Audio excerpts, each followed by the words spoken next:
Hey guys, welcome back to the Readers. I hope you are having an amazing day. Let's get right into the stories. The first one is a pro-revenge story. In 2003, my parents had saved enough money to build a modest ranch house in the suburbs. First Community Bank approved the mortgage and signed a contract to provide Mike the funds to build the house. Mike, we soon discovered, had taken on too many projects across town, leaving his incompetent crew to handle the actual construction. "Don't worry, Mrs. Carter, we're professionals," he'd say whenever my mom called him about delays. The build dragged on endlessly, with countless mistakes requiring demolition and reconstruction. We're not talking about minor issues like mismatched paint or crooked molding. The architect had failed to properly erase a line on the blueprints, and the construction crew built a wall straight through the master bathroom shower stall.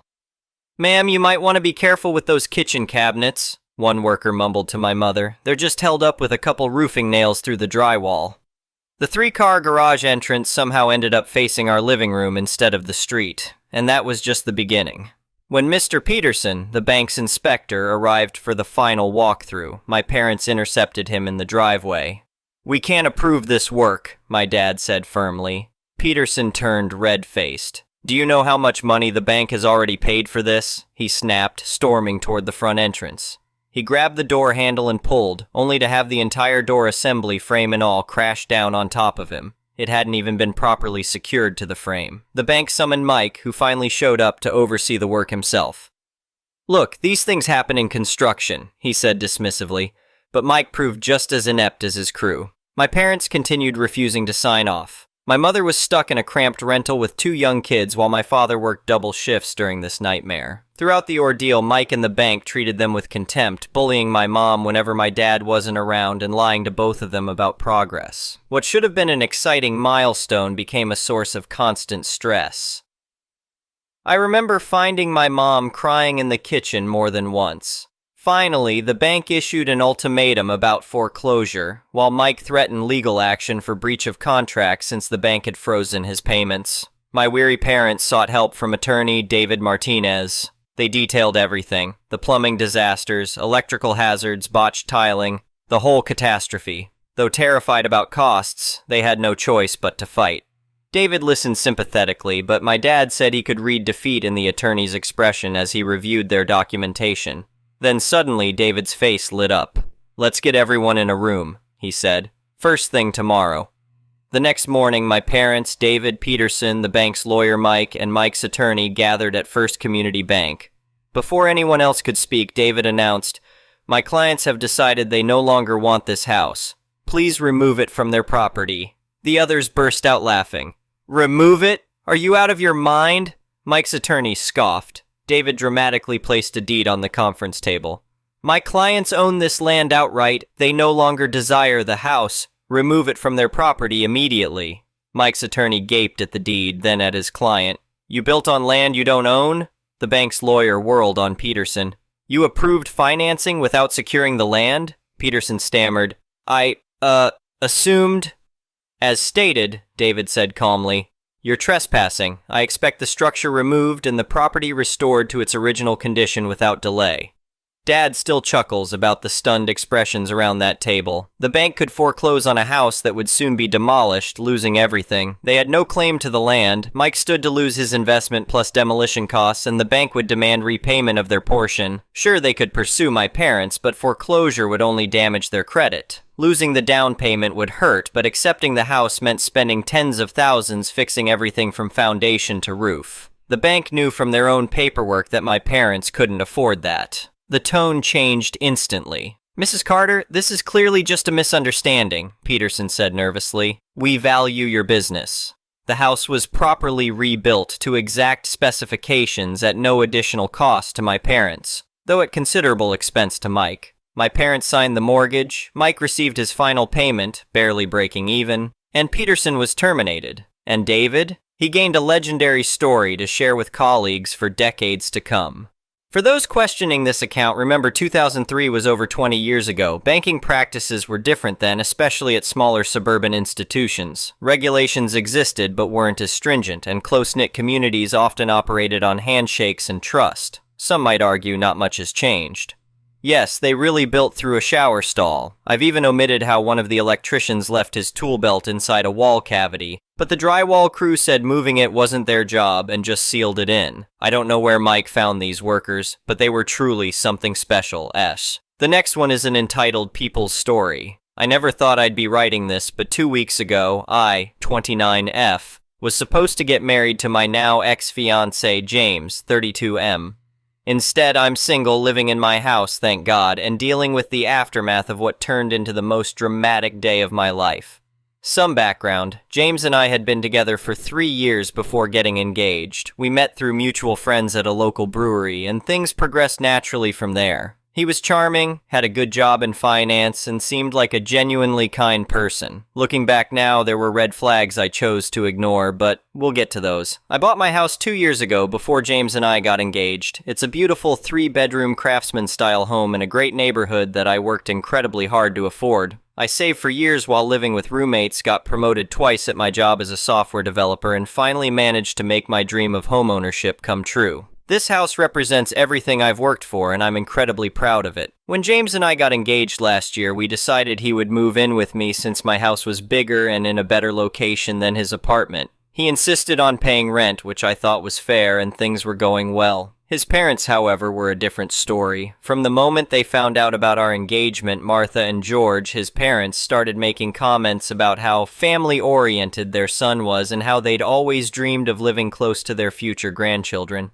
At first I thought nothing of it. They lived about 3 hours away, and I figured they were just expressing normal parent feelings. Then the hints started dropping. During wedding planning, Martha would casually mention how they were getting older and how family should stick together. George would talk about how they were thinking of selling their house and moving closer to us. Again, I didn't think much of it because they never directly asked anything of us. The wedding planning itself was stressful enough. Martha had opinions about everything. The venue, the flowers, the cake, you name it. I tried to be accommodating where I could, but I stood my ground on things that were important to me. James always sided with his mother, saying things like, "It would mean so much to her," or, "Let's just keep the peace." I should have seen this as a warning sign. A week before the wedding, James started acting strange. He was distant, constantly on his phone and having hushed conversations with his parents. When I asked what was wrong, he'd brush it off as wedding stress or work stuff. The morning of our wedding day, I was in the bridal suite with my bridesmaids, getting ready. Everything was going according to plan. My hair and makeup were done, my dress fit perfectly, and despite the normal wedding day jitters, I was excited to marry the man I loved. Then, about 2 hours before the ceremony, James asked to speak with me privately. My maid of honor, Lily, protested that it was bad luck for the groom to see the bride before the wedding, but James insisted it was important. I should have listened to Lily.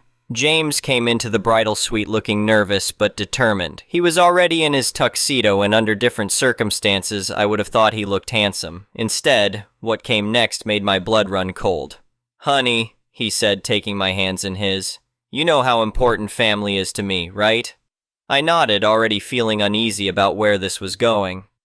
"Well, Mom and Dad have been thinking about their future, and they've decided they want to move closer to us. Actually, they want to move in with us." I pulled my hands away. "What do you mean, move in with us? James, we never discussed this." He shifted uncomfortably. "Well, that's not all. They've been looking at retirement options, and they've realized they'd feel more secure if they had some assets in their name. So we thought it would make sense if we transferred the house to them." I stared at him. Surely this was a joke. "Transfer my house? The house that I bought? To your parents?" "Our house," he corrected me. "Once we're married, it'll be our house, and they're not asking for much. Just the deed. We'd still live there, of course. They just want the security of knowing they have something to fall back on in their retirement." I felt like I was in some sort of twisted nightmare. "James, that house is my biggest asset. I worked for years to buy it. I'm not just going to give it away." "You're not giving it away," he argued, his voice taking on an edge I'd never heard before. "You're ensuring our family's future. Mom and Dad have already talked to their lawyer about the paperwork. We can sign everything right after the ceremony." That's when it hit me. They'd planned this. They'd actually prepared legal documents to take my house, expecting me to sign them on my wedding day. "You want me to sign over my house on our wedding day? Were you ever going to discuss this with me beforehand?" My voice was shaking. "We're discussing it now," he said, as if this was a perfectly reasonable conversation to have 2 hours before our wedding. Look, I know it seems sudden, but Mom and Dad need an answer before the ceremony. They've already started packing up their house. I felt sick. They've started packing? Without even asking me? James, this is insane. It's not insane, it's family, he snapped. This is what families do. They take care of each other. Mom and Dad took care of me my whole life, and now it's our turn to take care of them. By giving them my house? I was practically shouting now. A house they contributed nothing to, that they didn't help pay for? Lower your voice, he hissed. People will hear you. Good, I shot back. Let them hear. Let them know that you and your parents planned to basically steal my house. The door burst open and Martha came rushing in with George right behind her. My bridesmaids tried to follow, but George blocked the door.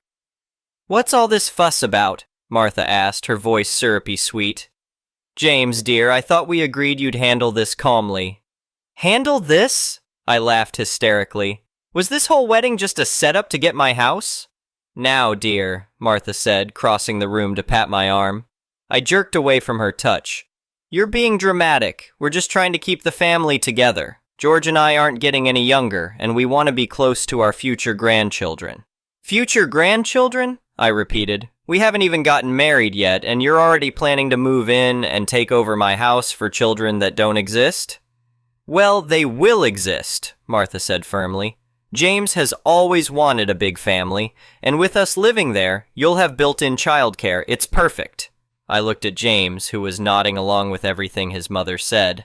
In that moment, I saw him clearly for the first time, not as the man I thought I loved, but as someone who had never really grown up, who would always put his parents' wishes above everything else. No, I said quietly. What was that, dear? Martha asked.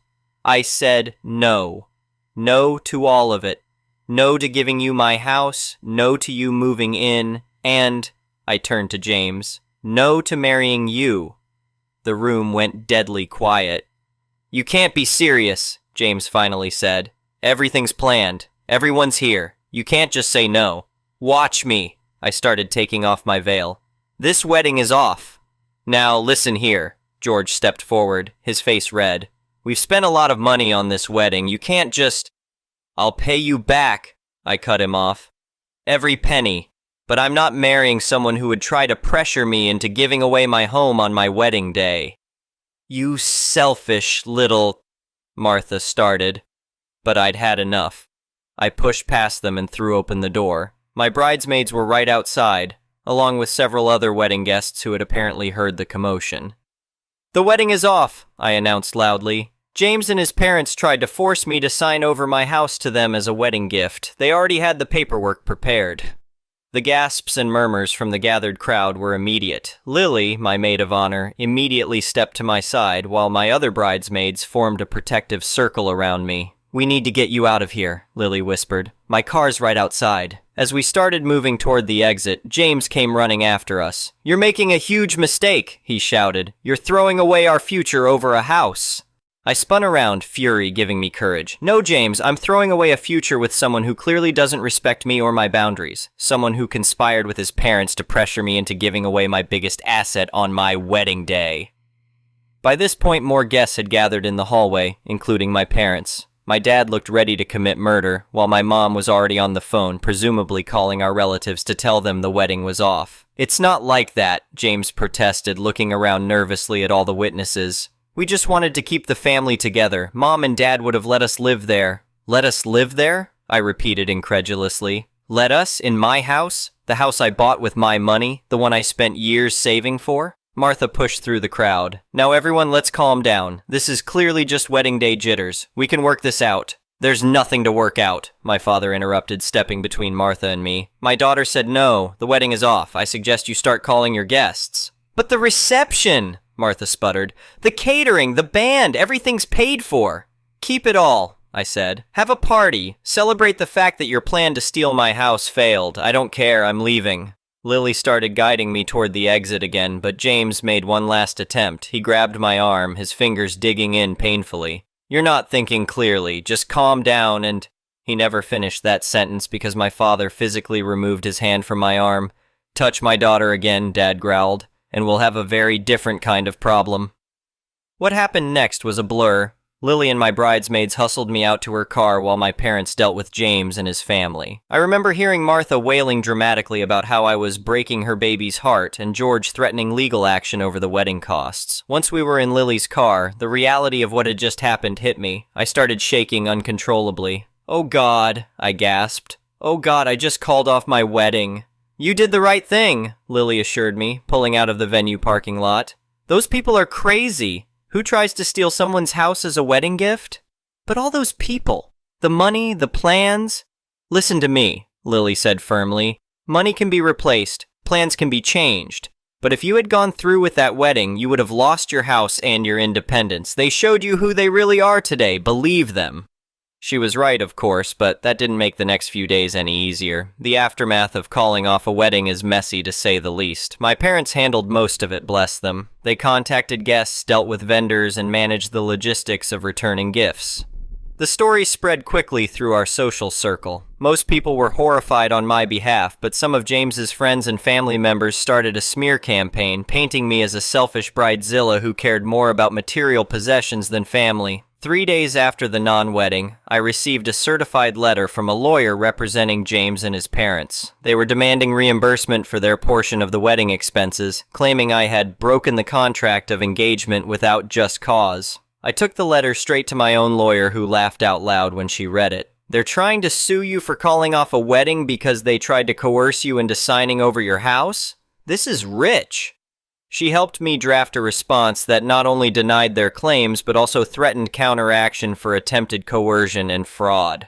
We included texts and emails from James and his parents that showed their premeditation in planning to spring this on me at the wedding. The response from their lawyer came quickly. They were dropping all demands for reimbursement. Apparently, when faced with actual legal scrutiny, James and his parents weren't so eager to have their actions examined in court. But the drama wasn't over. A week after the non-wedding, I discovered that James still had a key to my house. I knew this because I came home from work to find Martha and George in my living room, collecting James's things. I immediately called the police. When the officers arrived, Martha and George tried to claim they had permission to be there because James lived there too. Fortunately, I had all the documentation showing I was the sole owner, and James had never been more than a tenant. They were escorted out, and I had all the locks changed that same day. The next day, I received a barrage of angry texts from James. "James, I can't believe you called the cops on my parents." Me, "I can't believe they broke into my house." James, "They didn't break in, I gave them my key." Me, "Which you no longer had any right to use. That's called breaking and entering." James, "They were just getting my stuff." Me, "Your stuff will be packed and ready for pickup with a police escort present. Don't contact me again." I blocked his number after that, but the messages kept coming from different numbers. Burner phones, I assume. Each one more desperate than the last. "You're making a huge mistake. Mom and Dad are heartbroken. We can work this out. Just give us another chance." The house would be better off in more experienced hands anyway. That last one really got me. More experienced hands? Like I was some child who couldn't handle property ownership? I saved every message as evidence, just in case. My parents were incredibly supportive through all of this. Dad helped me install security cameras around the house, and Mom stayed with me for a few days until I felt secure again. They were furious about what James and his parents had tried to do. "I always thought there was something off about that boy," Mom admitted one evening. "The way he deferred to his mother on everything, it wasn't healthy." "I should have seen it sooner," I said. There were so many red flags. "Like what?" Mom asked. I started counting them off on my fingers. He never contradicted his parents, ever. He always took their side in arguments, even when they were clearly wrong. He'd cancel our plans if his mom called and wanted to do something. He consulted them about major decisions before talking to me. God, how did I miss all this? "Because you were in love," Mom said gently. "And sometimes love makes us blind to things we don't want to see." A month after the non-wedding, I ran into James's cousin Amy at the grocery store. Instead of avoiding me like most of his family had been doing, she actually approached me. "I'm so sorry about everything," she said. "I want you to know that not all of us agree with what they tried to do." She then told me something interesting. Apparently, this wasn't the first time Martha and George had tried something like this. James's previous serious girlfriend had broken up with him when they tried to pressure her into letting them invest in her small business. Their idea of investing had involved taking majority ownership. They've always been like this, Amy explained. They think everything should belong to the family, meaning them. They've been living beyond their means for years, and now they're desperate for assets they can control. This information made me feel both better and worse. Better because it confirmed I'd made the right decision. Worse because I realized how close I'd come to being trapped in that family's dysfunction forever. The story might have ended there, but about 6 weeks after the non-wedding, I received an unexpected email from James's younger sister, Mia. Unlike the rest of her family, Mia had always seemed more grounded. We hadn't been close, but we'd been friendly. The email was eye-opening. I know you probably don't want to hear from anyone in our family, but I need to tell you something. What they tried to do to you, they're trying to do it to me now. Mom and Dad are pressuring me to sign over my condo to them for estate planning purposes. They keep saying it's what family does for each other. James is backing them up, of course. I told them no, and now they're threatening to cut me off completely. I never realized how toxic this was until I saw how they treated you. Thank you for standing up to them. It gave me the courage to do the same. I wrote back to Mia, offering my support and suggesting some resources for dealing with manipulative family members. We've actually become friends now, bonding over our shared experiences with her family's entitled behavior. 3 months after the non-wedding that wasn't, I received another interesting piece of news through the grapevine. James had started dating someone new, a woman who still lived with her parents and, more importantly, had a trust fund. Martha and George were apparently thrilled with this new development. History repeats itself, Lily commented when I told her. Wanna bet they're already planning how to get their hands on that trust fund? Not my circus, not my monkeys, I replied using one of my mom's favorite sayings. I'm just grateful I got out when I did, and I was grateful. The whole experience, while traumatic, taught me some valuable lessons about standing up for myself and recognizing red flags in relationships. It also showed me who my true friends were and how supportive my own family could be. My house, the source of all this drama, is still mine. I've done some renovations since then, painted the walls, updated the kitchen, planted a garden. Each improvement feels like reclaiming the space as my own, erasing the memory of how close I came to losing it. Last week I was having dinner with my parents when Dad brought up the incident.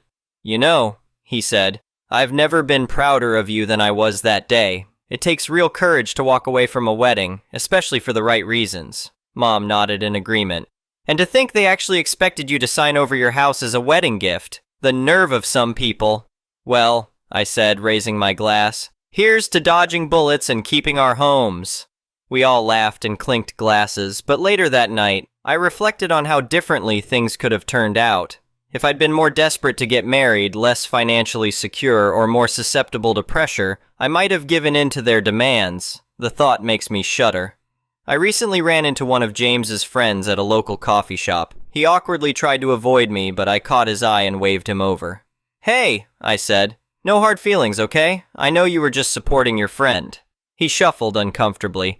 Actually, I wanted to tell you that you did the right thing. James and his parents, they're not doing so well. The new girlfriend's parents apparently hired a private investigator after they started making comments about her trust fund. They found out about what happened with you and the house thing. The relationship ended pretty quickly after that. I couldn't help but feel a little satisfaction at that. Not because I wished James ill, but because it confirmed that I'd made the right decision. Their pattern of behavior was finally catching up with them. As for me, I'm doing better than ever. My career is thriving, my house is truly my home, and I've even started dating again, very cautiously, and with a much better understanding of boundaries and red flags. Sometimes I think about what Martha said about keeping the family together, and I realize how backwards their thinking was. A real family doesn't try to take things from you. They help you grow and support your independence. They celebrate your achievements instead of trying to claim them for themselves. The other day, I was working in my garden when a moving truck pulled up at the house next door. As I watched the new neighbors unload their belongings, I couldn't help but smile at the irony. It was an older couple moving in to be closer to their grandchildren. But unlike Martha and George, they'd bought their own house, right next door to their daughter's family. That's how it's supposed to work, I thought, everyone maintaining their own space while still being close enough to support each other. No manipulation, no demands, no entitled behavior, just family supporting family in a healthy way. Looking back now, I can honestly say that calling off that wedding was the best decision I've ever made. Sure, it was dramatic and messy and expensive, but it saved me from a lifetime of manipulation and boundary violations. My house is still my house, my life is still my life, and I'm stronger for having stood my ground. As for James and his parents, last I heard they're still living beyond their means and looking for their next opportunity. But that's not my problem anymore. I'm too busy enjoying my life, my home, and my freedom to worry about them. Sometimes the best revenge isn't revenge at all. It's just living well and being grateful for the bullets you managed to dodge. Thank you for watching. I would really appreciate it if you could like the video and subscribe to our channel if you haven't already. We'll see you again tomorrow.